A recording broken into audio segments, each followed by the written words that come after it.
Mi esposo levantó la mano contra mí y yo me quedé callada. A la mañana siguiente bajé a la cocina como todas las mañanas. Preparé su café exactamente como le gustaba, 2 cucharadas de azúcar, un toque de canela, y coloqué el desayuno en la mesa. Él sonrió mientras se sentaba, esa sonrisa que solía derretir mi corazón, pero que ahora me helaba la sangre. «Finalmente aprendiste, Sofía», dijo con satisfacción. Pero lo que él no sabía era que esa sería la última taza de café que le prepararía en toda mi vida, porque esa noche, mientras él dormía tranquilo después de golpearme, algo dentro de mí se rompió. No fue mi espíritu, no fue mi dignidad, fue el miedo. Se hizo pedazos como un cristal viejo que finalmente cede bajo demasiada presión. Y en su lugar nació algo que él nunca esperó ver en mí: determinación pura y fría. Lo que sucedió en las siguientes 48 horas cambió mi vida para siempre. Algunos dirán que fui demasiado lejos, otros dirán que no fui lo suficientemente lejos, pero yo te digo esto: cuando una mujer decide que ya no será víctima, cuando traza esa línea en la arena y dice «hasta aquí», no hay fuerza en el mundo que pueda detenerla. Esta es mi historia, y te prometo que lo que estás a punto de escuchar te dejará sin aliento, porque no es solo la historia de cómo mi esposo me golpeó, es la historia de cómo yo me levanté, y cuando lo hice, el mundo entero tembló. Quédate hasta el final, porque la justicia que le serví junto a ese desayuno fue tan dulce como amarga fue mi lágrima esa noche. Me llamo Sofía Mendoza, tengo 47 años y durante 22 de esos años fui la esposa perfecta de Roberto Castillo, la esposa que sonríe en las reuniones familiares, la que nunca contradice a su marido en público, la que usa bufandas en verano y lentes oscuros cuando no hay sol. Conocí a Roberto cuando yo tenía 25 años. Él era guapo, carismático, 10 años mayor que yo. Todos decían que había tenido suerte, que un hombre así, con buen trabajo, de buena familia, era una bendición. Y yo les creí, durante años les creí. Pero hoy voy a contarte la verdad que escondí durante más de 2 décadas, la verdad que nunca le conté a mi madre, a mis hermanas, a mis amigas, la verdad que enterré bajo capas de maquillaje y excusas bien ensayadas. Y también te voy a contar algo más importante: cómo salí de ese infierno, cómo una mujer que pensaba que no era nadie sin su esposo descubrió que era todo. Cómo el peor día de mi vida se convirtió en el primero de mi libertad. Antes de continuar, quiero pedirte algo. Escríbeme en los comentarios desde qué ciudad me estás viendo, porque sé que no estoy sola. Sé que hay miles de mujeres y hombres también que están viviendo lo que yo viví, y quiero que sepan que los veo, que los escucho, que no están solos. Y si esta historia te toca el corazón, si sientes que necesitas escucharla, por favor suscríbete a este canal, porque aquí compartimos más que historias, compartimos esperanza, compartimos fuerza, compartimos verdad. Me llamo Sofía Mendoza, tengo 47 años, y durante 22 de esos años fui la esposa perfecta de Roberto Castillo, la esposa que sonríe en las reuniones familiares, la que nunca contradice a su marido en público, la que usa bufandas en verano y lentes oscuros cuando no hay sol. Conocí a Roberto cuando yo tenía 25 años. Él era guapo, carismático, 10 años mayor que yo. Todos decían que había tenido suerte, que un hombre así, con buen trabajo, de buena familia, era una bendición. Y yo les creí, durante años les creí. Pero hoy voy a contarte la verdad que escondí durante más de 2 décadas, la verdad que nunca le conté a mi madre, a mis hermanas, a mis amigas, la verdad que enterré bajo capas de maquillaje y excusas bien ensayadas. Y también te voy a contar algo más importante: cómo salí de ese infierno, cómo una mujer que pensaba que no era nadie sin su esposo descubrió que era todo, cómo el peor día de mi vida se convirtió en el primero de mi libertad.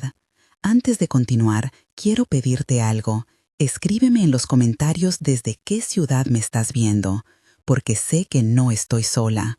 Sé que hay miles de mujeres y hombres también que están viviendo lo que yo viví, y quiero que sepan que los veo, que los escucho, que no están solos.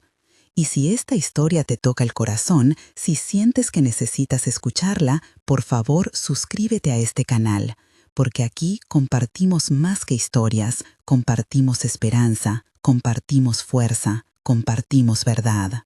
Ahora sí, respira hondo. Esto va a ser intenso. Los primeros golpes no fueron con los puños. Eso es lo que nadie te dice sobre el abuso. Empieza mucho antes de que haya un moretón que puedas ver. Roberto entró a mi vida como un huracán de atenciones, flores cada semana, llamadas constantes. Me hacía sentir especial, única, como si yo fuera el centro del universo. Mis amigas suspiraban cuando les contaba sobre él. «¡Qué suerte tienes, Sofía!», decían. Y yo asentía, sintiéndome la mujer más afortunada del mundo. Nos casamos 6 meses después de conocernos. Fue una boda hermosa en la iglesia del pueblo, con 200 invitados y un vestido que mi madre tardó 3 meses en pagar. Roberto lloró cuando me vio caminar hacia el altar. Recuerdo pensar, este hombre me ama de verdad. Los primeros 2 años fueron buenos, o al menos eso es lo que me digo ahora para no sentir que desperdicié mi vida entera. Teníamos un apartamento pequeño pero acogedor. Yo trabajaba en una oficina de contabilidad, él en una empresa de construcción. Hacíamos planes para el futuro, niños, una casa, viajes. Pero había señales, pequeñas grietas en la fachada perfecta que yo me negaba a ver. Como cuando me puse un vestido rojo para una fiesta de su trabajo y él me hizo cambiarlo. «Te ves como si buscaras atención», dijo. No fue lo que dijo, sino cómo lo dijo, con ese tono que hacía que algo dentro de mí se encogiera. O cuando salí a tomar café con mi amiga Daniela y él me llamó 7 veces en 2 horas. Estaba preocupado, explicó cuando llegué a casa, pero su mirada decía otra cosa. Decía, no vuelvas a hacerme esperar. Empezó a opinar sobre mi ropa, luego sobre mis amistades. Esa Daniela es mala influencia, decía, solo te llena la cabeza de ideas raras. Las ideas raras eran cosas como estudiar una maestría o pedir un aumento en el trabajo. Poco a poco, mi mundo se fue haciendo más pequeño. Dejé de salir con amigas porque era más fácil que lidiar con su mal humor después. Dejé de usar ciertos colores, ciertos estilos, porque había aprendido cuáles provocaban sus comentarios cortantes. Dejé de soñar en voz alta porque cada sueño mío era una amenaza para él. Y entonces quedé embarazada. Creí que un bebé lo cambiaría todo, que lo suavizaría, que despertaría esa ternura que yo sabía que existía en algún lugar profundo de su ser. Pero perdí al bebé a los 4 meses. Y Roberto me culpó. «Trabajas demasiado», dijo. «No te cuidas. ¿Qué clase de madre vas a ser?» Yo estaba sangrando física y emocionalmente, y él me culpaba. Esa noche, cuando le pedí que me abrazara, que me dijera que todo estaría bien, él se fue al bar con sus amigos. Regresó a las 4 de la mañana oliendo a cerveza y perfume barato. Debí haberme ido entonces. Eso es lo que pienso ahora. Pero el amor, o lo que yo creía que era amor, es una droga poderosa, y yo era una adicta. Intentamos tener otro bebé durante años, pero mi cuerpo se negaba. Los doctores hablaban de estrés, de tensión, de factores emocionales. Yo asentía y tomaba las vitaminas que me recetaban sin decirles que el mayor factor de estrés en mi vida dormía a mi lado cada noche. Roberto empezó a beber más, a llegar tarde, a desaparecer los fines de semana con los muchachos del trabajo. Yo me convertí en una experta en pretender que todo estaba bien, en sonreír cuando mi madre preguntaba cómo estábamos, en cambiar de tema cuando mis hermanas insinuaban que Roberto no me trataba bien. Todos los matrimonios pasan por momentos difíciles, les decía, y ellas asentían queriendo creer en mi actuación tanto como yo. El primer golpe físico llegó en nuestro 8º aniversario. Era octubre, lo recuerdo porque había hojas naranjas y doradas cayendo de los árboles cuando salí corriendo de casa esa mañana para comprar los ingredientes de su cena favorita. Iba a cocinarle cordero asado con papas, el platillo que su madre ya hacía cuando era niño. Quería que fuera una noche especial, necesitaba que fuera especial, porque las cosas entre nosotros se habían puesto tan tensas que yo sentía que caminaba sobre cáscaras de huevo todo el tiempo. Un comentario equivocado, una mirada mal interpretada, y él explotaba en furia verbal que duraba horas. Pasé toda la tarde cocinando, me puse el vestido azul que le gustaba, me maquillé con cuidado, puse velas en la mesa. Hasta compré una botella de ese vino caro que a él le encantaba. Roberto llegó a las 9 de la noche, 3 horas tarde. «¡Feliz aniversario!», dije, con esa voz demasiado alegre que había perfeccionado a través de los años. La voz que decía, no estoy molesta, incluso cuando lo estaba.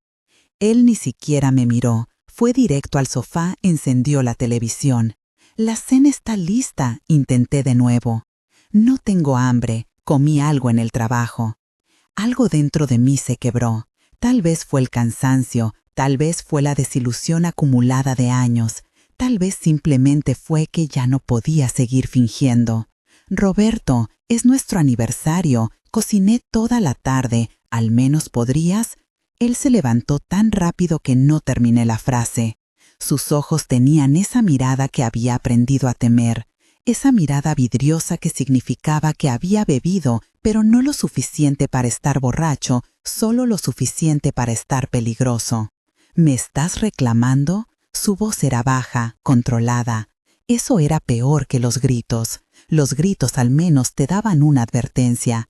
«No, yo solo...». «Trabajo todo el día para mantener este techo sobre tu cabeza y llegas tú con tus berrinchas de niña malcriada porque llegué un poco tarde». 3 horas, Roberto. Llegaste 3 horas tarde a nuestra cena de aniversario. No debía haberlo dicho. Incluso mientras las palabras salían de mi boca, sabía que no debía haberlo dicho. Su mano conectó con mi mejilla antes de que pudiera procesarlo. El sonido fue como un trueno en el silencio del apartamento. Por un momento, ambos nos quedamos congelados, él con la mano todavía levantada, yo con la cara ardiendo y los ojos llenos de lágrimas que me negaba a derramar. «Mira lo que me hiciste hacer», dijo finalmente. No era una disculpa, era una acusación. Se fue. Escuché la puerta cerrarse, sus pasos alejándose por el pasillo, el motor de su auto arrancando. Y yo me quedé ahí, de pie en medio de nuestra sala, con velas y cena romántica, con la marca de sus dedos ardiendo en mi cara.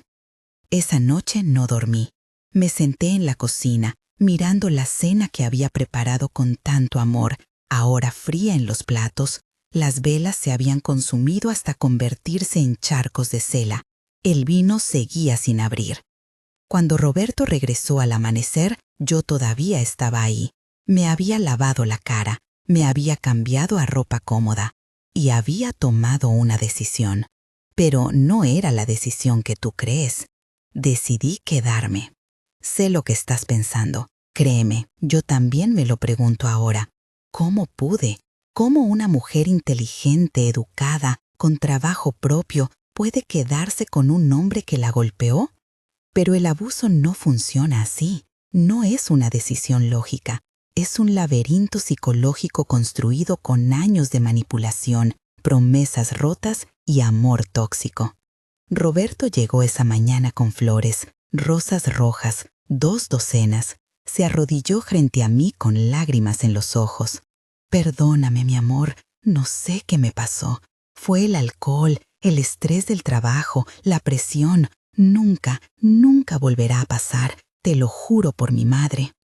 Y yo le creí, porque quería creerle, porque la alternativa, aceptar que me había casado con un abusador, que había desperdiciado casi una década de mi vida, que tendría que empezar de nuevo a los 33 años, era demasiado aterradora. Así que acepté las flores, acepté las disculpas y acepté la promesa que ambos sabíamos que no iba a cumplir.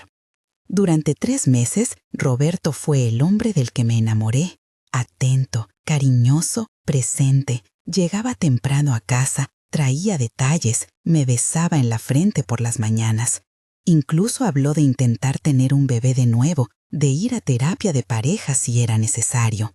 Yo flotaba en una burbuja de esperanza. Lo sabía, me decía. Sabía que el hombre bueno seguía ahí dentro. Solo necesitaba un susto para reaccionar. Pero las burbujas están hechas para reventar. El segundo golpe llegó durante una discusión sobre dinero. El tercero, porque la sopa estaba demasiado salada. El cuarto, porque me atreví a contradecirlo frente a su hermano. Y entre golpe y golpe venían las flores, las disculpas, las promesas, el ciclo perfecto del abuso, tensión, explosión, luna de miel, repetir. Aprendí a leer sus estados de ánimo como una meteoróloga lee el clima. La forma en que cerraba la puerta al llegar me decía qué tipo de noche tendríamos. El tono de su primer hola era un pronóstico de las siguientes horas. Me convertí en una experta en desactivar bombas emocionales. Dejé mi trabajo. Él insistió. Para que puedas descansar, dijo. Pero ambos sabíamos la verdad. Era para aislarme más, para hacerme más dependiente. Sin trabajo, sin amigos, sin un espacio propio, me convertí en una sombra. Existía solo en relación a Roberto. Mi día entero giraba alrededor de mantenerlo feliz, de no provocarlo, de ser invisible cuando necesitaba estar sola y estar disponible cuando me necesitaba. Mis hermanas dejaron de visitarme. Tu esposo nos mira raro, decía la menor. Mi madre llamaba menos, siempre estás ocupada, se quejaba. La verdad era que Roberto había logrado lo que todo abusador busca, aislarme completamente. Ahora yo era solo suya. No tenía a dónde ir, no tenía a quién acudir, no tenía salida. O eso creía él. ¿Tú ya te inscribiste en el canal? Porque esta historia apenas está comenzando y lo que viene te va a impactar. No te pierdas el resto. Había una vecina, doña Carmen, una mujer mayor que vivía en el apartamento de al lado. Nunca hablábamos mucho, un saludo en el pasillo, un comentario sobre el clima, nada profundo. Pero ella sabía. Las paredes eran delgadas, los gritos se escuchaban, los portazos retumbaban. Una tarde, después de un episodio particularmente violento, donde Roberto me había empujado contra la pared y yo había caído, ella tocó a mi puerta. Roberto no estaba. Había salido furioso como siempre. Abrí sin pensar, todavía con las lágrimas secándose en mis mejillas. Doña Carmen no preguntó qué pasó. No fingió no saber. Simplemente me entregó un papel con un número de teléfono. Cuando estés lista, fue todo lo que dijo. Yo tomé el papel con manos temblorosas y cerré la puerta. Lo escondí en el fondo de mi cajón de ropa interior, debajo de las medias que ya no usaba porque a Roberto no le gustaban. No llamé a ese número, no durante meses. Pero saber que estaba ahí, que había una salida, aunque fuera teórica, me dio algo que no había tenido en años, esperanza. Los años pasaron, 38, 40, 43, 45 años. Cada cumpleaños era un recordatorio de que mi vida se me escapaba entre los dedos, de que me estaba convirtiendo en una mujer que no reconocía en el espejo. ¿Quién era Sofía Mendoza? Ya ni siquiera lo sabía. Era la esposa de Roberto, la mujer que cocinaba bien, la que mantenía la casa impecable, la que nunca alzaba la voz, la que sabía exactamente cómo servirle el café. Pero por dentro algo estaba cambiando. Era sutil como la erosión de una piedra por el agua. Cada gota de humillación, cada golpe, cada insulto estaba desgastando algo. Pero no era mi espíritu, era mi miedo. Y entonces llegó aquella noche, la noche que cambió todo. Era un jueves común. Había preparado pollo al horno con verduras. Roberto llegó tarde como siempre, oliendo a cerveza como siempre, de mal humor como siempre. «Esta porquería está seca», dijo, tirando el tenedor al plato con fuerza. «¿Puedo prepararte otra cosa?», ofrecí con esa voz sumisa que había perfeccionado. Lo que puedes hacer es aprender a cocinar. Después de tantos años, todavía cocinas como una niña. Respiré profundo. No respondí, pero algo en mi silencio lo enfureció más. ¿Ahora me vas a ignorar? Se levantó de la mesa.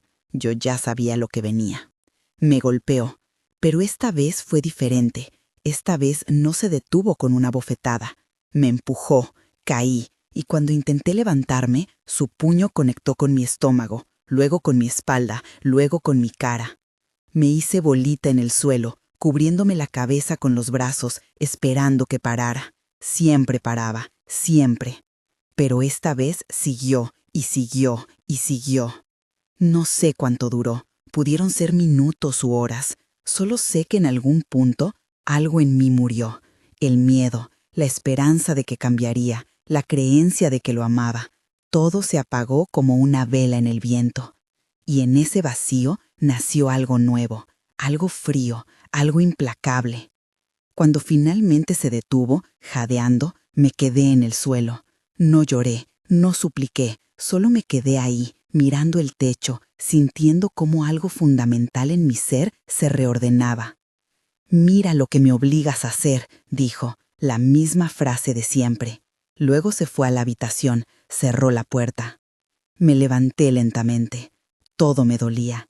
Tenía un ojo casi cerrado por la hinchazón, sangre seca en el labio, moretones formándose en los brazos, las costillas, las piernas. Caminé al baño, me miré en el espejo, y a la mujer que me devolvió la mirada, finalmente, después de tantos años, la reconocí. Era yo, la Sofía real, la que había estado enterrada bajo capas de sumisión y miedo, y estaba furiosa. Esa noche no dormí. Roberto sí, roncaba en nuestra cama como si nada hubiera pasado, como si no acabara de golpear a su esposa hasta dejarla irreconocible.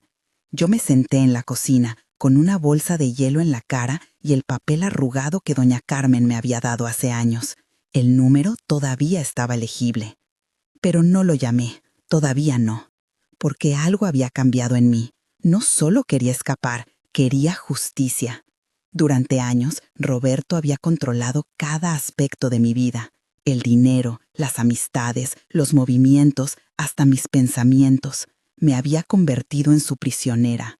Y los prisioneros que escapan pueden ser capturados de nuevo. Pero los prisioneros que se liberan completamente, que desmantelan todo el sistema que los mantenía cautivos, esos nunca vuelven a ser encadenados. Empecé a planear. Primero, necesitaba documentar todo, cada golpe, cada insulto, cada episodio de violencia. Tomé fotos de mis moretones con mi viejo celular que Roberto creía que ya no funcionaba. Escribí fechas, horarios, detalles. Segundo, necesitaba dinero. Roberto manejaba todas nuestras cuentas. Yo no tenía acceso a nada, pero había algo que él no sabía. Durante años, mi madre me había dado dinero para mis gastos. Pequeñas cantidades que Roberto nunca notó. Yo las había guardado. No mucho, quizás 2,000 pesos en total, pero era algo. Tercero, necesitaba aliados. Llamé a Daniela, mi amiga de antes, la que Roberto había logrado alejar de mí. Contestó al segundo timbre. «¿Sofía?» Su voz sonaba sorprendida. Habían pasado casi 5 años desde nuestra última conversación. «Necesito tu ayuda», dije simplemente. Hubo una pausa. Luego, «Dime qué necesitas». No lloré cuando le conté. Me sorprendió. Pensé que al poner todo en palabras, al admitir en voz alta el infierno que había sido mi vida, me derrumbaría, pero no lo hice. Mi voz era firme, clara, decidida. Daniela no me juzgó, no me preguntó por qué me había quedado tanto tiempo, no me dijo, «te lo dije», solo escuchó. Y cuando terminé, dijo, «Tengo un primo que es abogado, especialista en casos de violencia doméstica. Te va a ayudar». Cuarto, necesitaba un lugar a donde ir. Daniela resolvió eso también. «Quédate conmigo, tengo una habitación extra. Es tuya el tiempo que necesites». Y quinto, esto era lo más importante. Necesitaba que Roberto creyera que nada había cambiado, que yo seguía siendo la misma Sofía sumisa, asustada, controlable. Así que a la mañana siguiente, cuando bajé a preparar el desayuno, me aseguré de que todo estuviera perfecto. El café exactamente como le gustaba, pan tostado, no quemado, huevos revueltos con un toque de queso, jugo de naranja recién exprimido. Roberto bajó con cautela. Sabía que había ido demasiado lejos la noche anterior. Podía verlo en sus ojos, ese destello de preocupación de que esta vez finalmente yo me fuera. Pero yo sonreí. Con el ojo morado, el labio partido, sonreí. «Buenos días», dije con dulzura. «Te preparé tu desayuno favorito». La confusión en su rostro fue deliciosa. Luego, la satisfacción. Esa sonrisa arrogante que decía que una vez más había ganado, que me había domado. «Finalmente aprendiste», dijo, sentándose a la mesa. Yo asentí. Serví su café. Me senté frente a él, con mis propias manos temblorosas escondidas bajo la mesa. Pero lo que él no podía ver era el fuego que ardía en mi interior, el plan que se desarrollaba en mi mente, la libertad que podía saborear ya en mi lengua. Esa fue la última taza de café que le preparé, pero no porque me fui ese día, no, iba a ser mucho más estratégica que eso. Durante las siguientes 2 semanas me convertí en actriz de tiempo completo. Cada sonrisa, cada «sí, mi amor», cada gesto sumiso era una actuación cuidadosamente calibrada. Roberto pensó que había roto algo fundamental en mí esa noche. Y tenía razón, pero no de la forma que él creía. Me reuní con el abogado de Daniela en secreto. Se llamaba Javier Romero, un hombre de unos 50 años con ojos amables pero mirada de acero. «¿Tiene pruebas?», fue su primera pregunta. Le mostré las fotos, las fechas que había documentado, los mensajes de texto donde Roberto me insultaba, incluso una grabación de voz de uno de sus episodios de furia que había capturado con mi celular escondido. Javier las revisó todas en silencio. Cuando terminó, levantó la vista hacia mí. «Esto es suficiente para una orden de alejamiento y cargos criminales por violencia doméstica. Pero tengo que preguntarle algo, Sofía. ¿Está lista para esto? Porque una vez que comencemos, no hay vuelta atrás. Él va a pelear, va a tratar de manipularla para que regrese, va a prometer cambiar y usted tiene que estar preparada para mantenerse firme». «Estoy lista», dije sin dudar. Y lo estaba, más lista de lo que nunca había estado para nada en mi vida. El plan era simple, pero tenía que ejecutarse perfectamente. Necesitaba salir de la casa con todas mis pertenencias importantes sin que Roberto sospechara. Necesitaba presentar todos los documentos legales el mismo día para que él no tuviera tiempo de reaccionar. Y necesitaba hacerlo cuando él estuviera fuera, para evitar una confrontación física. Daniela y yo elegimos un viernes. Roberto siempre salía con sus amigos los viernes después del trabajo. No regresaba hasta la medianoche, borracho y a veces con olor a perfume de otra mujer, algo que yo ya ni siquiera me molestaba en confrontar. Esa mañana me levanté temprano, preparé su desayuno como siempre, le planché la camisa, le di un beso en la mejilla cuando se fue al trabajo. «Hasta la noche», dijo. «Hasta la noche», repetí. Mentira. En cuanto su auto desapareció en la esquina, me moví. Daniela llegó con 2 amigas más. Empacamos todo lo que era mío en menos de 2 horas. Ropa, documentos, fotos de mi familia, las pocas joyas que mi madre me había heredado. No me llevé nada de Roberto, ni un regalo, ni un recuerdo, nada. Dejé mi anillo de bodas en la mesa de la cocina. Al lado, una nota simple. Me fui. No me busques. No le debía más explicación que esa.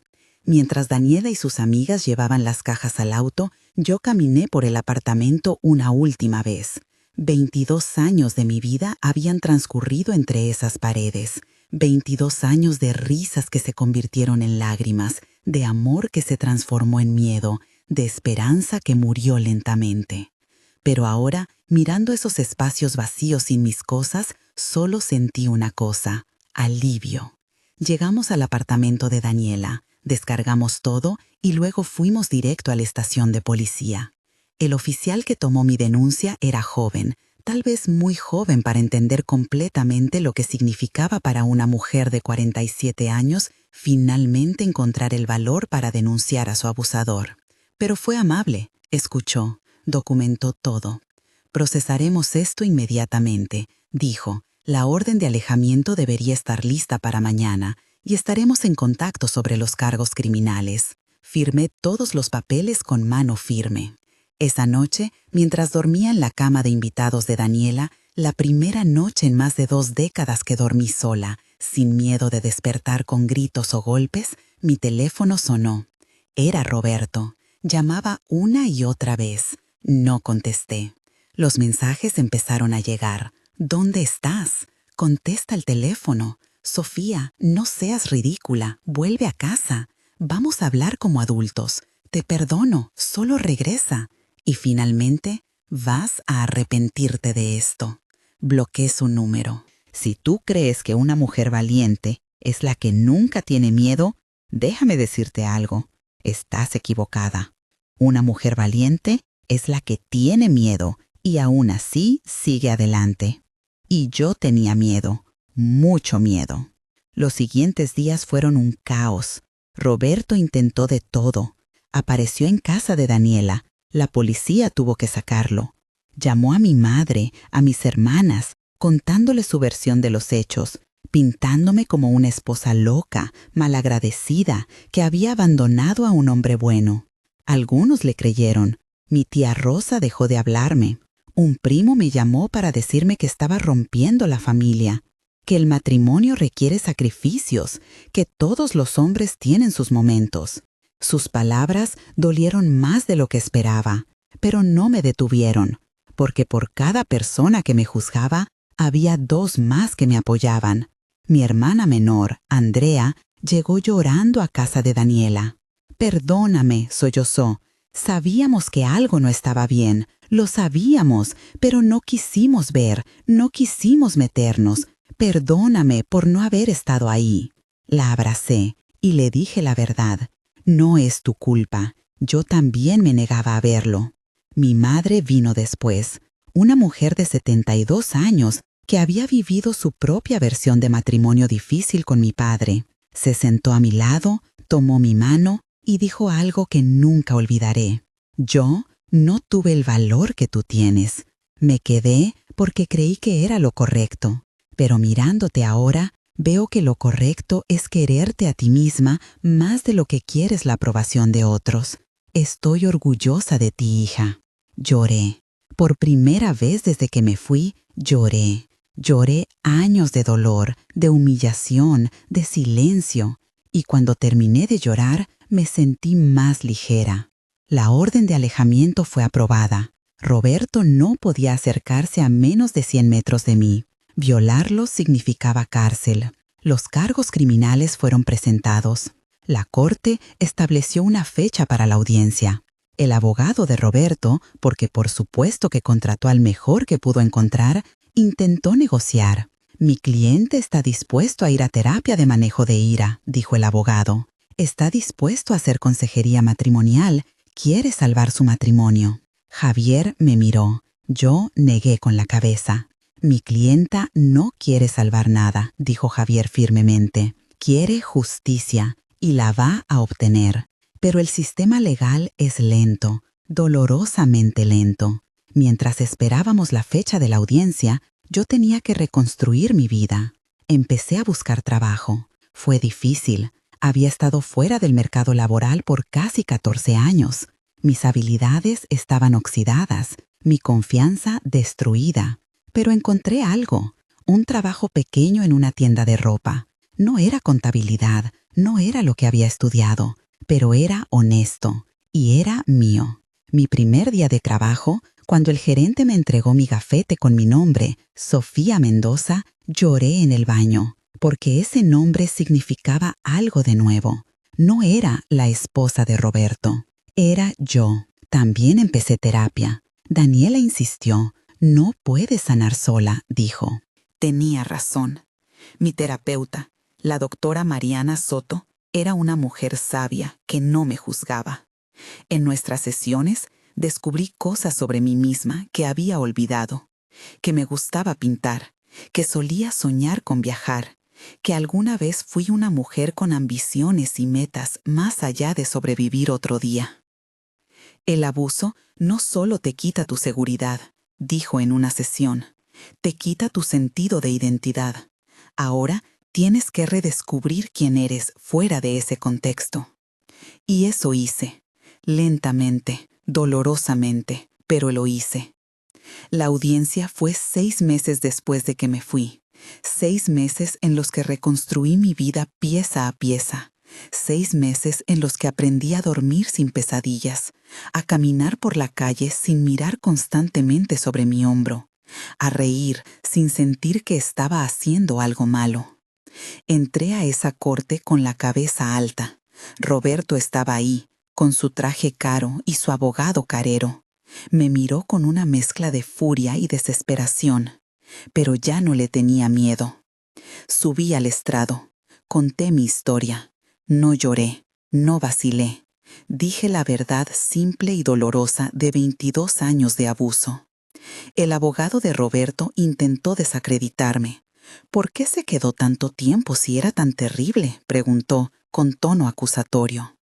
Miré directamente al juez cuando respondí. Porque el abuso psicológico es tan real como el físico.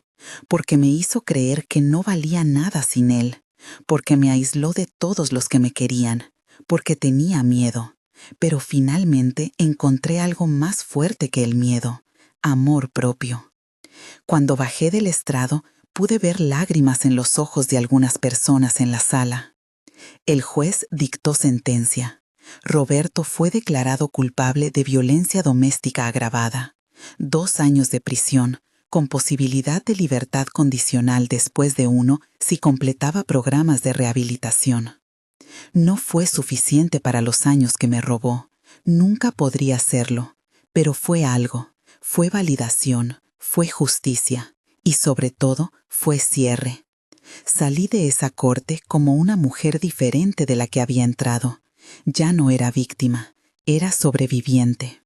Los meses siguientes fueron de sanación profunda.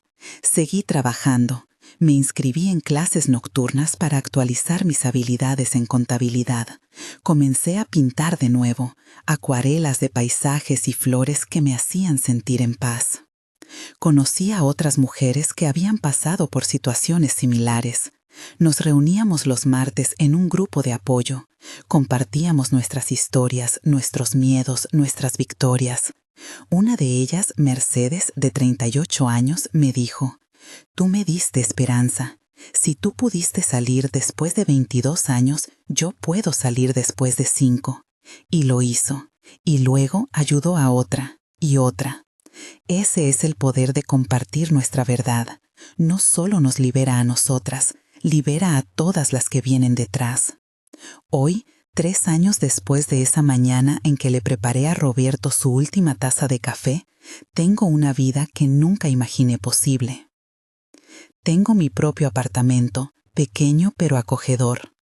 Tengo un trabajo que me gusta en una firma de contabilidad que valoró mi experiencia a pesar de los años fuera. Tengo amigas, verdaderas amigas que me conocen, que me apoyan, que celebran mis logros y me sostienen en mis caídas. Y tengo paz, una paz profunda que viene de saber que nunca más permitiré que nadie me haga sentir menos de lo que soy. ¿He sanado completamente? No. Hay días en que escucho un tono de voz particular y mi cuerpo se tensa. Hay noches en que todavía tengo pesadillas. Hay momentos en que me pregunto si podría haber salido antes, si debía haber sido más fuerte. Pero luego me recuerdo, salí.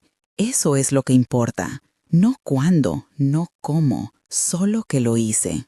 Y si tú estás en una situación parecida, quiero que sepas algo. No estás sola. No es tu culpa. Y sí, hay salida. Tal vez no hoy, tal vez no mañana, pero hay salida.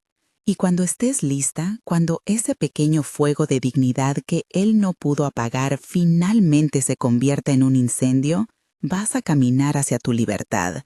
Y va a ser aterrador y hermoso y doloroso y glorioso. Pero sobre todo va a ser tuyo. Mi nombre es Sofía Mendoza. Tengo 50 años y soy una mujer libre. Si esta historia te tocó el corazón, si conoces a alguien que está pasando por algo similar o si tú misma estás en una situación de abuso, por favor comparte este video. Nunca sabes quién lo necesita escuchar.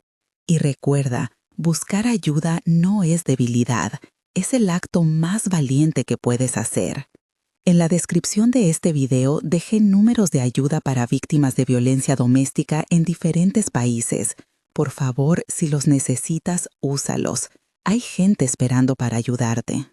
Suscríbete a este canal para más historias de superación y fuerza, porque todas merecemos ser escuchadas, todas merecemos ser libres. Y deja en los comentarios "Soy libre" si esta historia te inspiró. Quiero ver esa sección llena de mujeres y hombres que eligen la libertad sobre el miedo. Nos vemos en el próximo video. Cuídate mucho y recuerda, tu vida te está esperando. Solo tienes que atreverte a tomarla. Con cariño, Sofía.